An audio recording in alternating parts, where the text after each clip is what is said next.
हज़रात, आज की इस प्रेस कॉन्फ्रेंस में आप सबको खुशामदीद कहता हूँ।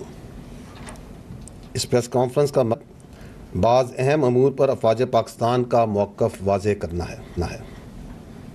जैसा कि आपके इल्म में है कि हालिया कुछ अरसे में मुसल्लह अफ़वाज के ख़िलाफ़ किसी न किसी शक्ल में मुनज़्ज़म एजेंडा, झूठ, गलत मालूमात के फैलाव और उनसे मंसूब मनगढ़ंत खबरों में नुमायाँ इजाफ़ा हुआ है। इसलिए यह ज़रूरी है कि इन मामलात पर बातचीत की जाए।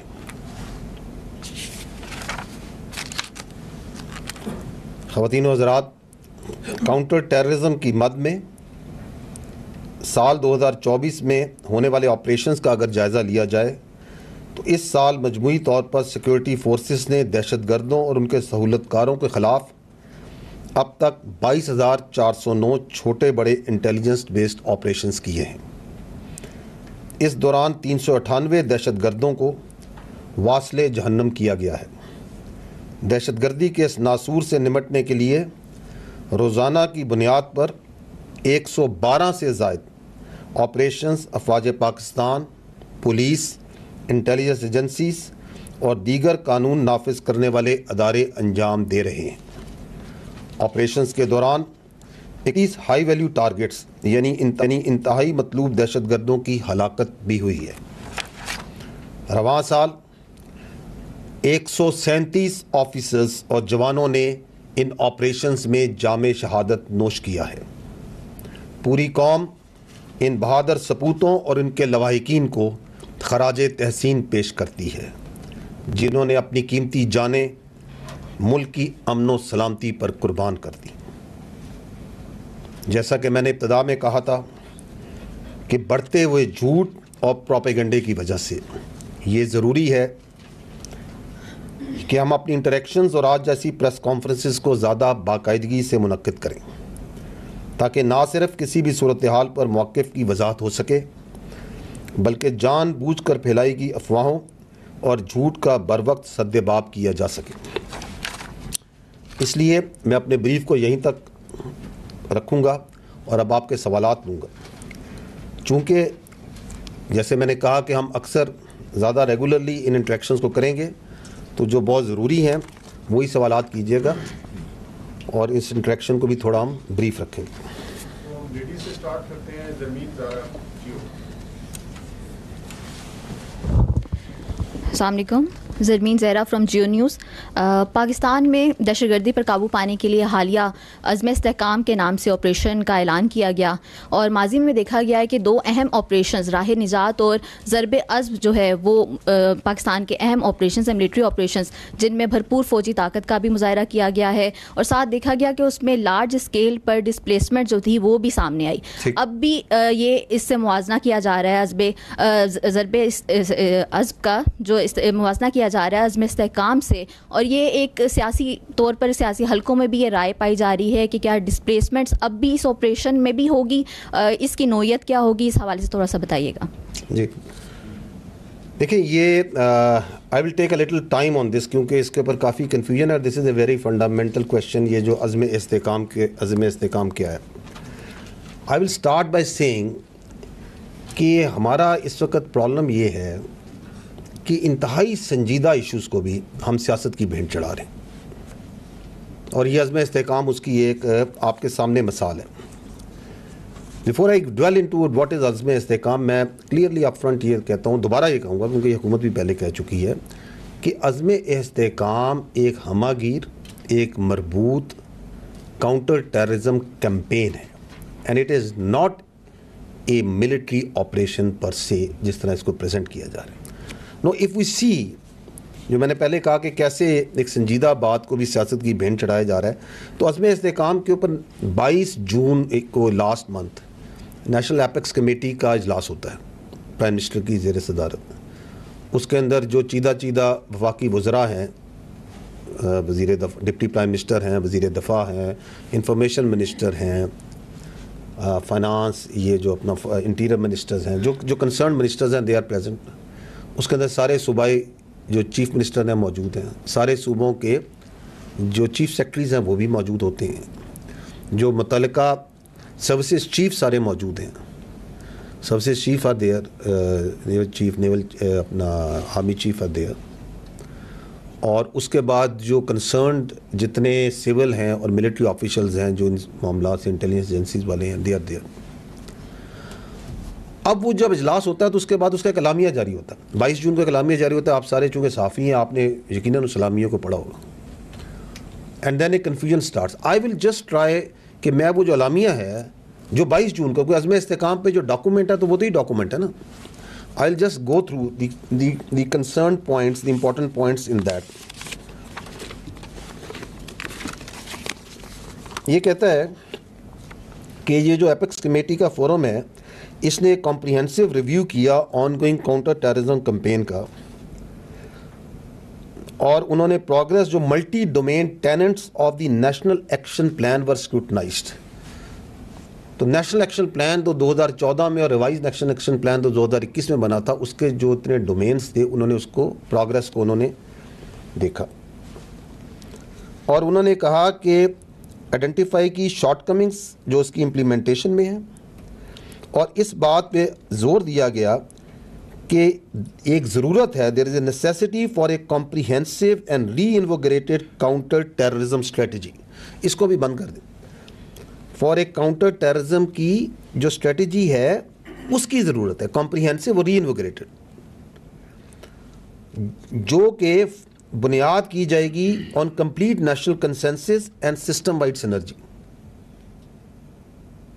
ये आप समझ रहे हैं कि वो कह रहे हैं कि रिवाइज नेशनल एक्शन प्लान का अदा किया, उन्होंने कहा कि हमें एक कॉम्प्रिहेंसिव काउंटर टेररिज्म स्ट्रेटजी बनानी है नेशनल कंसेंसस करके।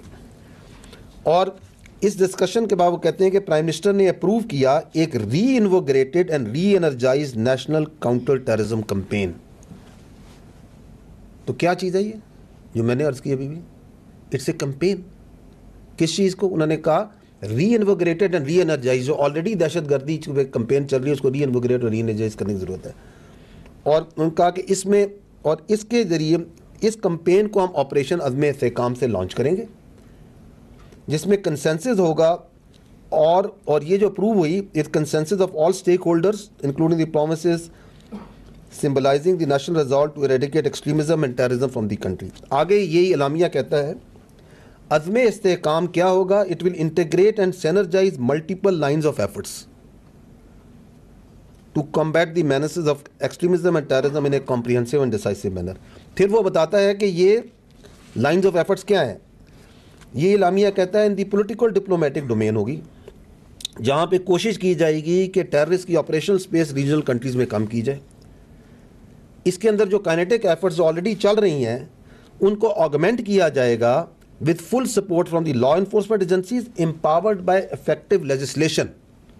कि वो तो चल रही हैं, उसको एम्पावर किया जाएगा through effective legislation to address legal voids that hinder effective prosecution of terrorism related cases and award of exemplary punishments to them। ये इसमें बात लिखी हुई है। आगे वो कहते हैं, ये लामिया कहता है the campaign will be duly complemented by socio-economic measures aimed at addressing genuine concerns of the people, create an environment that discourages extremist tendencies।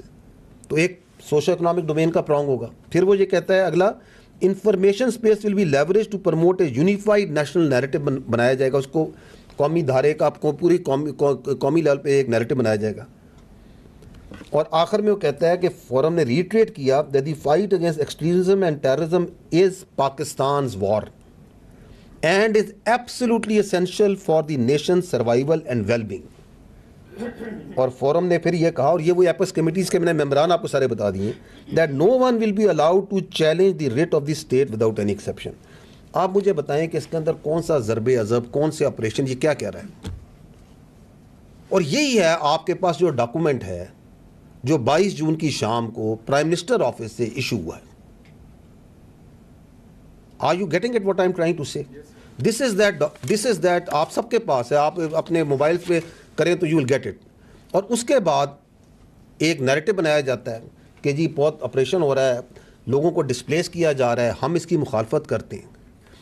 जब वो नैरेटिव आता है तो सिर्फ 2 दिन बाद 24 जून को प्राइम मिनिस्टर ऑफिस दोबारा एक एलामिया जारी करता है। अब मैं उसके भी चीज़ आपको पॉइंट्स बता देता हूँ, क्योंकि आप आज दोबारा मुझसे सवाल कर रही हैं। तो जो मैंने कहा कि हमारा अलमिया ये है कि हम हर संजीदा से संजीदा इस नेशनल सर्वाइवल का इशू है ये, हम उसको अभी मजाक बना देते हैं बिकॉज ऑफ आवर सियासत। ये देखिए 24 जून को क्या कहा गया, उन्होंने कहा जी recently announce vision for enduring stability name Azm Istekam is being earnestly misunderstood and compared with earlier launch kinetic operation like Zarb Azab and Rah Najat. यही बात ये दोबारा रिटर्न है, जाएँ ये नेट पे ही पड़ा हुआ है, अखबारों में भी आया। उन्होंने कहा ये गलत तरीके से इसको कंपेयर कर रहे हैं ज़रब अज़ब राह नजात उन चीज़ों से। The previous kinetic operations were conducted to physically dislodge terrorists from their known location which had become a no-go area and compromise the writ of the state. क्योंकि उससे no-go areas थे जहाँ पे स्टेट की रिट नहीं थी, तो वो लार्ज स्केल मिलिट्री ऑपरेशंस किए गए और उसके लिए लोगों को निकाला गया। There are no such no-go areas in the country. ये लामिया कह रहा है कि नहीं है, क्योंकि ability of terrorist entities to carry out large scale organise operation side Pakistan वो decisively degraded by earlier kinetic operations. Therefore no large scale military operation is being contemplated where displacement of population will be required. तो ये 24 जून को prime minister office has already issued this in writing. फिर आगे वो दोबारा बताता है Azm Istekam is a multi domain multi agency whole of the system national vision for enduring stability in Pakistan. ताकि किसी ने अगर पिछला पढ़ के उसका अभी भी शक है तो उसका दोबारा पढ़ लो। ये it is meant to reinvigorate and reenergise the ongoing implementation of revise national action plan. आगे समझाने ने कहा कि एक रिवाइज नेशनल एक्शन प्लान था, ये उसको रीइनविगरेट करना और री एनर्जाइज करना। It is nothing more nothing less which was initiated, और वो revised national plan was initiated after national consensus across the political spectrum. So this is what it is. Azm Istekam is aimed at energizing already in place intelligence based kinetic operations. जो मैंने आपको कहा इस साल भी 22,400 के करीब हम कर चुके हैं, उनको री एनर्जाइज करना है इंटेलिजेंस बेस्ड काइनेटिक ऑपरेशंस को। और दूसरा उसने कहा कि इसका मकसद है to root out the facilitation due to crime terror nexus। इसको मैं थोड़ा डिटेल में बात करूंगा एक टेरर क्राइम नेक्सस को। कहा कि इसका जो एक मकसद बड़ा अहम मकसद है वो है टेरर का और क्राइम का, दहशतगर्दों का और क्रिमिनल माफिया का जो आपस में नेक्सस है उसको ब्रेक करना है। And rooting out violent extremism in the country to ensure an overall secure environment. जो ज़रूरी है secure environment for the economic development and prosperity of this country. और आखिर में कहा गया कि दिस ऑपरेशन दिस कंपेन जो विजन है कंपेन है it will include all political diplomatic legal and information prongs apart from already continuing operations by all law enforcement agencies. This should address all the misunderstandings as well as settle unnecessary debate on the subject. तो ये था 24 जून। मेरी अभी दरख्वास्त ये है कि मुझे बताएं कि ये 2 डॉक्यूमेंट्स हैं रिटन फॉर्म में and they are there in public domain and still अज़्म इस्तेकाम के ऊपर बहस कन्फ्यूजन उससे मतनाज़ा बनाना क्यों किया जा रहा है? It is simply because the stakes are very high. The stakes are very high. There is a very strong lobby जो चाहती है कि ये जो अगराज़ व मकासिद हैं अज़्म इस्तेकाम के, और ये वही अगराज़ व मकासिद हैं जो कि रिवाइज नेशनल एक्शन प्लान की और नेशनल एक्शन प्लान के थे, ये ना पूरे हो। Know why they don't want it, उसके लिए आपको ये देखें कि ये रिवाइज नेशनल एक्शन प्लान क्या था। दिस इज इसके 14 पॉइंट हैं। नेशनल एक्शन प्लान आपको याद होगा कि 2014 में जब वो सानिया पेश आए पीएस का, तो तमाम स्टेक होल्डर्स पॉलिटिकल बैठे, उन्होंने एक नेशनल एक्शन प्लान बनाया जिसके तकरीबन 21 पॉइंट थे और दहशत गर्दी के ख़िलाफ़ जंग जो सी है बड़ी शिद्दत के साथ और बड़ी कोऑर्डिनेशन से लड़ी गई और उसके असरात भी आपने देखे, पॉजिटिव इफेक्ट्स भी देखे। लास्ट जो गवर्नमेंट थी उसके अंदर प्राइम मिनिस्टर ने एपेक्स कमेटी में ये revise national action plan 14 point के ऊपर एग्रीमेंट हुआ। उसको कंडेंस किया गया, जिन चीज़ों को प्रोग्रेस को मॉनिटर किया गया, ये 14 पॉइंट को फोकस में रखना है और इसमें भी पॉलिटिकल कंसेंसस है। और अज़्म इस्तेहकाम यही कह रहा है, मैंने आपके सामने पढ़ दिया कि इसको रीइन्विगोरेट और रीएनर्जाइज करना है। क्यों एक बहुत बड़ा माफिया, सियासी माफिया, गैर कानूनी माफिया हर जगह से खड़ा हो गया कि हमने ये काम नहीं होने देना, और उसका पहला चाल ये है कि वो चाहता है कि इसको मुतनाज़ बना दें ऑन झूठ, फेक आर्गूमेंट्स, वो इनके अंदर है। अगर आप ये देखें, अगला भी स्लाइड दिखा दें, ये हैं जी 14 पॉइंट। अगर आप इन 14 पॉइंट्स को देखें तो इसमें से जो पॉइंट है which is related to the kinetics, वो तो बेहतरीन तरीके से हो रहा है। जो फ़ौज की कानून नाफिज करने वाले अदारों की इंटेलिजेंस की जिम्मेदारी है, आपके सामने मैंने बताया कि इस साल में हमने 22,409 इंटेलिजेंस बेस्ड ऑपरेशंस किए हैं, 137 हमारे अफसर और जवान शहीद हैं, 398 दहशतगर्दों को हम जहन्नम हासिल कर चुके हैं। रोज़ाना 22 ऑपरेशंस, तकरीबन 122 ऑपरेशंस, यही बताया ना आपको, 112 ऑपरेशंस हम रोज़ाना की बुनियाद पे कर रहे हैं, जिसको अगर देखा जाए तो 24 घंटे होते हैं, तो ये तकरीबन 5 या 4 से 5 ऑपरेशन हर घंटे में हम कर रहे हैं इंटेलिजेंस बेस्ड। तो क्या काइनेटिक्स में जो फौज ने इंटेलिजेंस ने काम करना, उसमें कोई कमी हमने छोड़ी हुई है? Problem is there in the other points. मैं आपको इसका एक रन डाउन हल्का सा दे देता हूं, सो एज टू अंडरस्टैंड कि ये क्यों नहीं हो रहा, ये कहां खड़ा है, and why the people want कि ये ना हो। इसमें पीछे जाइएगा, इसमें पॉइंट नंबर 2 देखें, capacity building and centring of counter terrorism departments.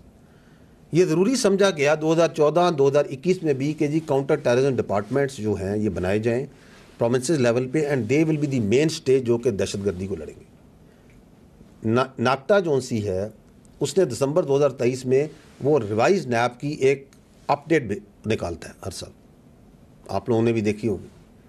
उस अपडेट के अंदर मैं काउंटर टेररिज्म डिपार्टमेंट में केपी में और बलूचिस्तान में, जहाँ सबसे ज़्यादा दहशतगर्दी नहीं 2 सूबों में ना, केपी में जो सीटीडी है उसकी इस वक्त जो स्ट्रेंथ है वो 2437 है, जिसमें जो ऑपरेशनल स्ट्रेंथ है, जो फील्ड ऑपरेटर्स हैं, वो सिर्फ 537 है। दहशतगर्दी की आप लहर देखें वह कितनी है। बलूचिस्तान में दी सीटीडी की स्ट्रेंथ है 3,438, जिसमें ऑपरेशनल जो फील्ड ऑपरेटर्स हैं वो नेक्टा की जो किताब है उसके मुताबिक 2,776। तो ये है आपकी काउंटर टेररिज्म की, ये तो मैं इसे स्ट्रेंथ बता रहा हूँ, capacity building and what sort of strength वहाँ से आनी। और ये आपका नैप का, इसका रिवाइज नैप का पॉइंट है। इसमें बात की गई है कि मदारिस को रेगुलराइज किया जाए, रेगुलेट किया जाए, रजिस्टर किया जाए। तकरीबन 32,000 से ज़्यादा मदारिस हैं पाकिस्तान में। ये 2014 से मैं और आप सुनते आ रहे हैं कि जी मदारिस को हमने रेगुलेट करना है, रजिस्टर करना है, एक करिकुलम कर रहे हैं। सुनते आ रहे हैं या नहीं सुनते आ रहे हैं, बताएं। इसमें से अभी तक जो रजिस्टर हैं वो तकरीबन 16,000 से ज़्यादा है। दैट मीन्स कि 50% के लगभग मदारिस का पता ही नहीं कि वो कहाँ हैं, कौन चला रहा है, कौन पढ़ रहा है। क्या ये फ़ौज नहीं करना है? आप बताएं। ये दहशतगर्दी को निपटने के लिए ये एग्रीमेंट हुए 2014 में भी, 2021 में भी। तमाम पॉलिटिकल पार्टीज़ के तमाम कंसेंसस से उन स्टेक होल्डर्स के हैं या नहीं है? आगे चलिएगा अगली स्लाइड में। Reforms in criminal justice system, anti terrorist courts बनाए गए दहशतगर्दी से निपटने के लिए, जिनमें मेरा ख्याल में कानून ये है कि जी आप जब चालान जमा कर दे प्रोसिक्यूशन तो 7 दिन के अंदर उसके ऊपर कोई डिसीजन होना है। I may right to let, this is my understanding के फास्ट ट्रैक इसीलिए ना कि जल्द से जल्द उनका किया जाए। इस वक्त जो नेक्टा के किताब है उसके मुताबिक जो ATC कोर्ट्स हैं केपी में टोटल 13 हैं और बलूचिस्तान में 9 हैं।